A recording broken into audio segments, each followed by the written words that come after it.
काय का मकरासुर देख रहे हैं भैया, कैसे हमारी माता के पीछे दुबक बैठा है ये केवल मूर्खासुर नहीं, कायरासुर भी है, कायरासुर। उचित कहा कुछ?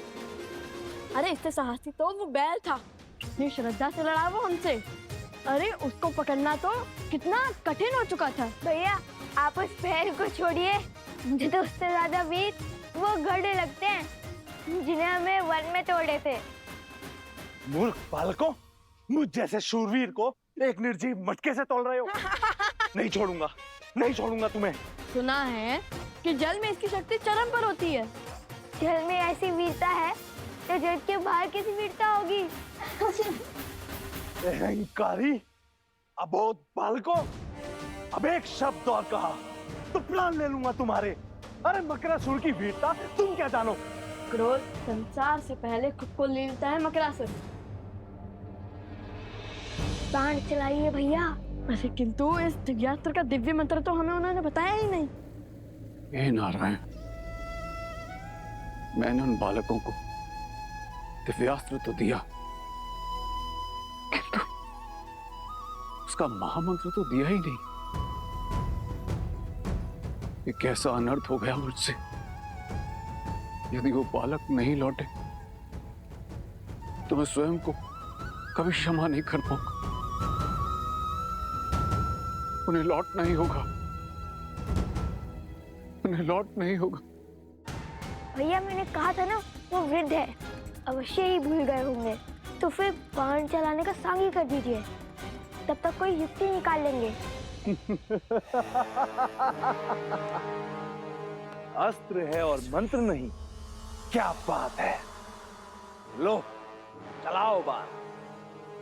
अब क्या करें? कैसे बचाए माता को? ठीक है, मैं मार देता हूं इसे।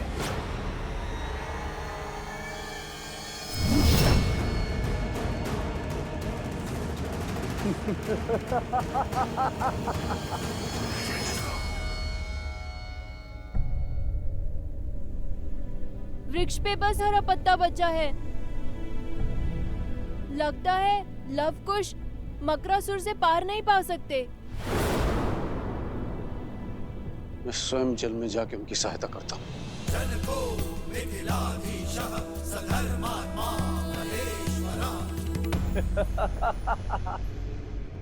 शत्रु का संहार केवल अस्त्र से नहीं, उसके साथ बोले जाने वाले दिव्य मंत्र से होता है। क्या तुम्हारे पिता ने तभी नहीं सिखाया तुम्हें?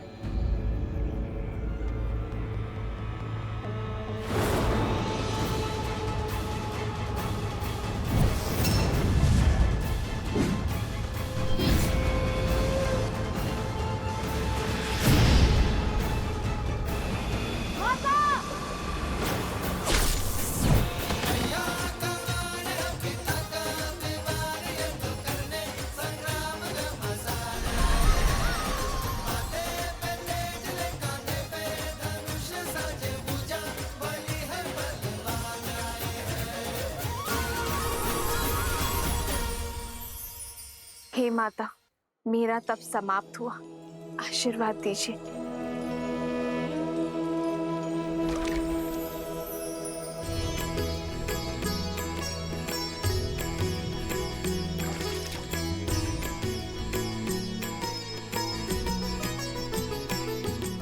हो लव कुछ बल अतुलित बड़े भाई, धीर लव कुश माता, माता,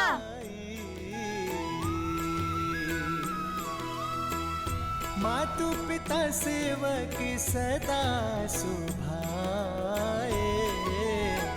राम सिया और प्रीति बढ़ाए।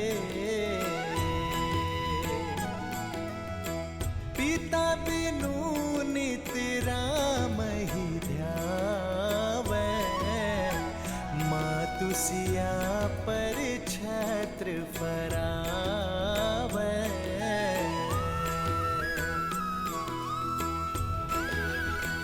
वृक्ष फिर से हरा हो गया, अर्थात लव कुश की विजय हुई। वंदे विकी! वंदे विकी!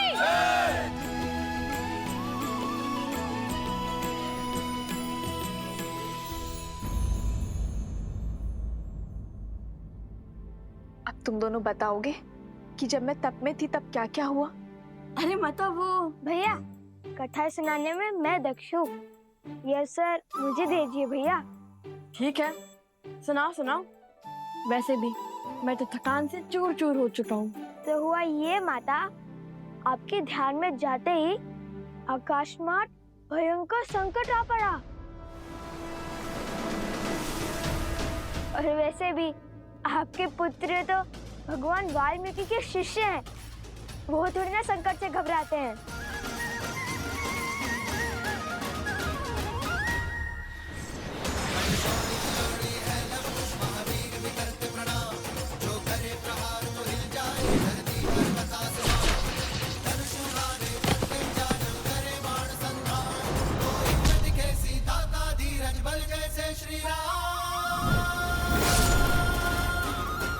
और फिर भैया ने दिव्यास्त्र चलाया। भैया, आपको तो दिव्यास्त्र का मंत्र याद ही नहीं था ना? फिर आपने दिव्यास्त्र का उपयोग कैसे किया? जिनका नाम जपने से सारे कार्य संपन्न हो जाते हैं, जिनकी भक्ति से भव सागर भी तर जाते हैं, जिनके नाम में तीनों लोक समाया है, हर तप हर जप समाया है, जिनके नाम से बड़ा ना कोई मंत्र न ही तंत्र, उन श्री राम का नाम लेकर मैंने ये दिव्यास्त्र चलाया है। अद्भुत भैया, आपने तो मुझे सोच में डाल दिया था।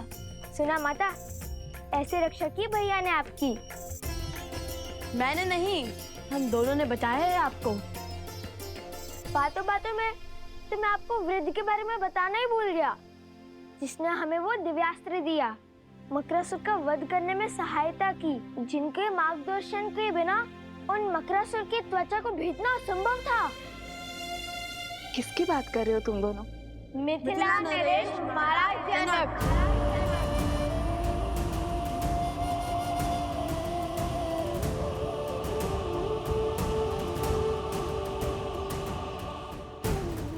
वो तो हमारे साथ भी आना चाहते थे, किंतु मैंने मना कर दिया। बड़े वृद्ध हो चुके हैं ना वो, इसीलिए। किंतु अभी भी नदी तट पर आपकी प्रतीक्षा कर रहे हैं वो। उन्होंने कहा कि जिस स्त्री ने तुम जैसे पुत्रों को जन्म और संस्कार दिए, उनसे मिले बगैर वो कहीं नहीं जाएंगे। शीघ्रता से चलिए माता, वे अभी भी हमारी प्रतीक्षा कर रहे होंगे। महाराज जनक। हाँ माता, किंतु उनका नाम सुनते ही आप इतनी चिंतित क्यों हो गई? माता, संकट टल चुका है, अब सारी चिंता छोड़िए और हमारे साथ चलिए। सब आपकी प्रतीक्षा कर रहे हैं, और वो वृद्ध सज्जन भी।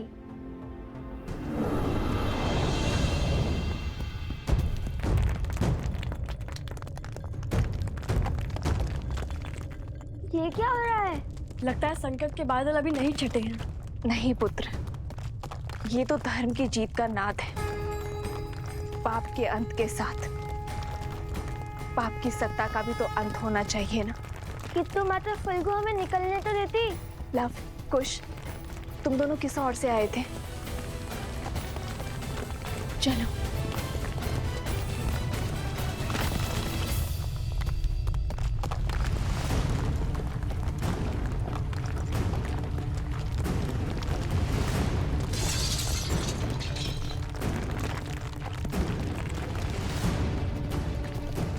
भूमि हिल रही है।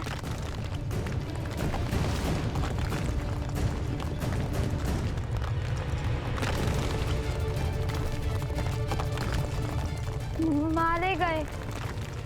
नहीं पुत्र, मारा वो जाता है जो अपना साहस खोता है। हम लोग पूरी आशा के साथ आगे बढ़ेंगे।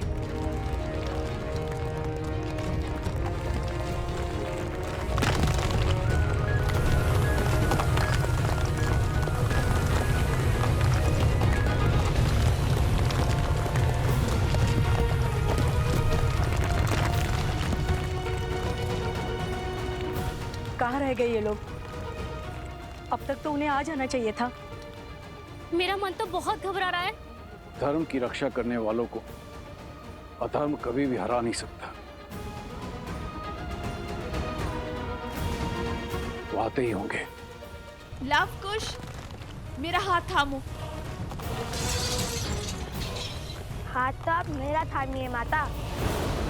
इस रहम का ज्वार में मेरा हाथ छूट सकता है, किंतु यदि आपने मेरा हाथ थामा तो कभी नहीं छूटेगा।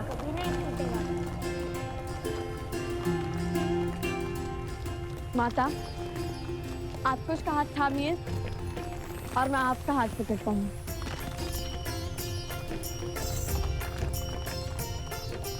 आज न माता पुत्रों का हाथ छोड़ेंगी और न पुत्र माता का वचन है। रघुकुल रीत सदा चली आई, प्राण जाए पर वचन न जाए। राम सिया राम जय जय राम। अधर्म तो मर गया, अब धर्म और मर्यादा की रक्षा आप करना फाल्गु माता।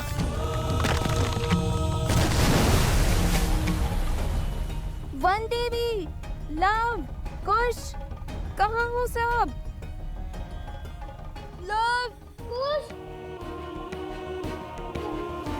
कुश, लव। उस दुष्ट असुर का महल तो ध्वस्त हो रहा है।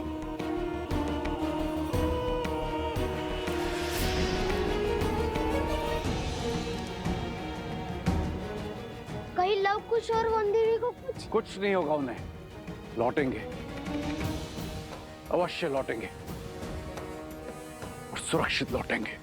रात्रि होने को है, प्रतीत होता है हमें उन्हें ढूंढने के लिए सहायता की आवश्यकता पड़ेगी। मैं गांव वालों को लेकर आता हूं। मेरी सेना भी आपके साथ चलेगी। सेनापति, कुछ सैनिक लेके जाइए इनके साथ।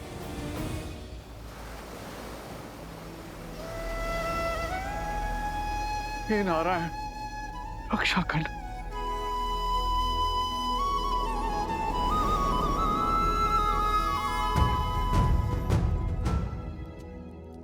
प्रभु। हनुमान, कहो कैसे आना हुआ? प्रभु को कर्तव्य में उलझे देखा तो चला आया ये सेवक सेवा करने। कर्तव्य का भार उतारने की ही तैयारी कर रहा हूं हनुमान। भरत को अयोध्या का राज्य सौंपना है, तो बस अश्वमेध यज्ञ के लिए आमंत्रित अतिथियों की सूची पढ़ रहा था। कर्तव्य और दायित्व केवल बहाने हैं, सत्य तो केवल एक ही है। उस काली रात्रि के पश्चात आप कभी ठीक से सो ही नहीं पाए प्रभु। कदाचित हर रात्रि जाग कर बिताने वाले केवल हम ही नहीं हैं हनुमान।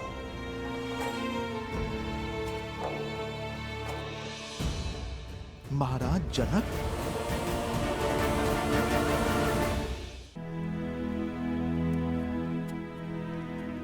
जो क्षमा इतने वर्षों से मैं स्वयं को नहीं दे पाया, आशा करता हूं हनुमान कि मेरी सीता के माता पिता वो क्षमा मुझे दे पाए। प्रभु बड़े ज्ञानी है महाराज जनक। आपका निर्णय और उसके पीछे का कारण महाराज अवश्य समझते होंगे। जाने से पहले माता सीता ने उन्हें समझाने के लिए पत्र भी तो लिखा था। जानता हूं हनुमान, सीता के समझाने पर वे अवश्य समझे होंगे, किंतु संसार में ऐसा कोई जीव नहीं जो अपने जीवन से पौत्र या नवासे का सुख खोकर दुख नहीं मनाएगा।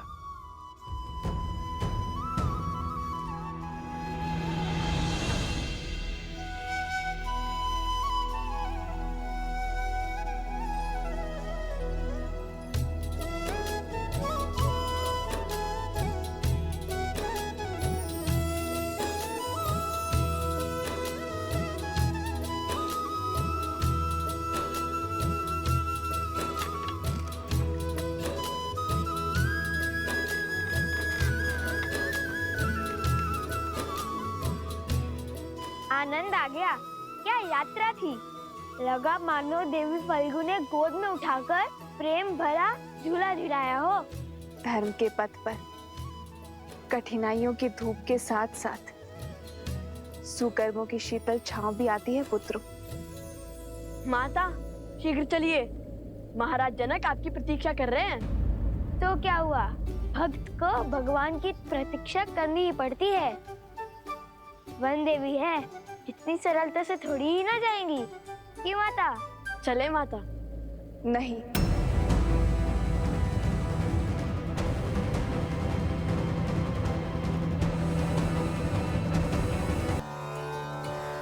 मेरा अर्थ है कि फाल्गु माता ने हमारी इतनी सहायता की, हमें सुरक्षा दी, तो मैं उनके दर्शन कर उन्हें धन्यवाद देना चाहती हूँ। बात तो उचित है। ठीक है कुश, तुम यहीं रुककर माता की रक्षा करो, मैं महाराज जनक को यहाँ लेके आता हूँ।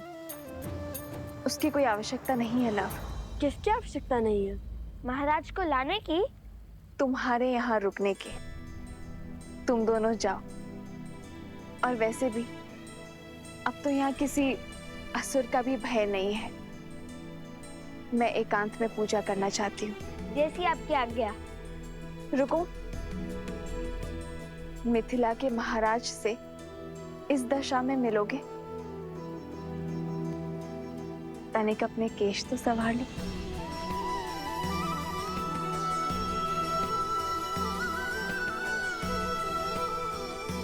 देखो अब कितने सुंदर दिख रहे हो।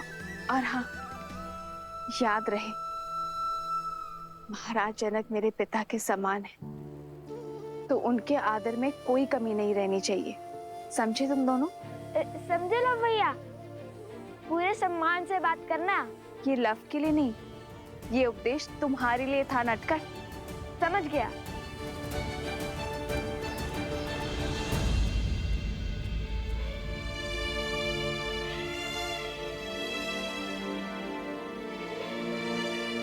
ये कैसे दुविधा में डाल दिया माते। शीघ्र ही लवकुश पिताश्री को यहाँ ले आएंगे, और यदि उन्होंने मुझे यहाँ ऐसे देख लिया तो नहीं। जब तक मेरे पुत्र को उनका नाम अयोध्या में उन्हें सम्मान नहीं मिल जाता, तब तक मैं अपना सत्य किसी को नहीं बता सकती, किसी को भी नहीं।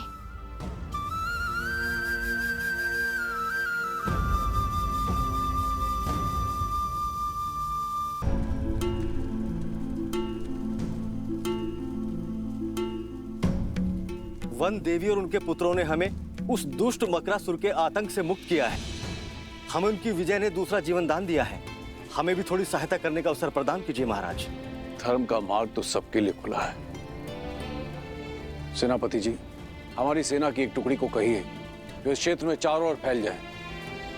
मुझे किसी भी मूल्य में दोनों बालक और वन देवी चाहिए, और हमारी सेना की एक टुकड़ी जल के भीतर भी जाएगी, जिसका नेतृत्व हम स्वयं करेंगे।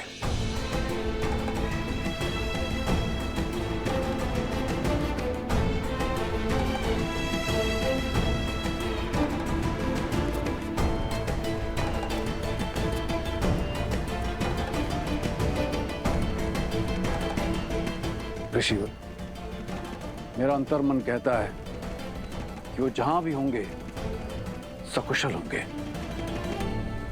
महाराज,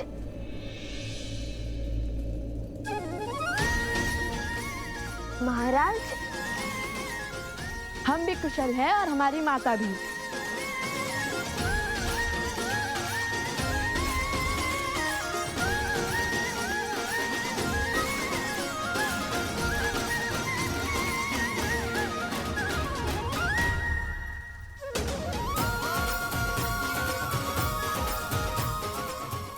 अरे झील में तो पहले ही भीगे हैं, अब क्या अपने आंसू से भी भिगोएंगे हमें? जानता था असंभव को संभव करके ही लौटोगे, विजयी होकर लौटोगे। जब उस राक्षस का महल ध्वंस हुआ तब भी तुम्हारे बल पर हमें संदेह नहीं हुआ, किंतु वनदेवी कहाँ है? सुरक्षित है। देवी फल्गु की प्रार्थना कर रही है, धन्यवाद जो करना है उन्हें। किंतु मैंने तो भूल से तुम्हें महादिव्य मंत्र दिया ही नहीं। मकरासुर का वध कैसे किया तुमने?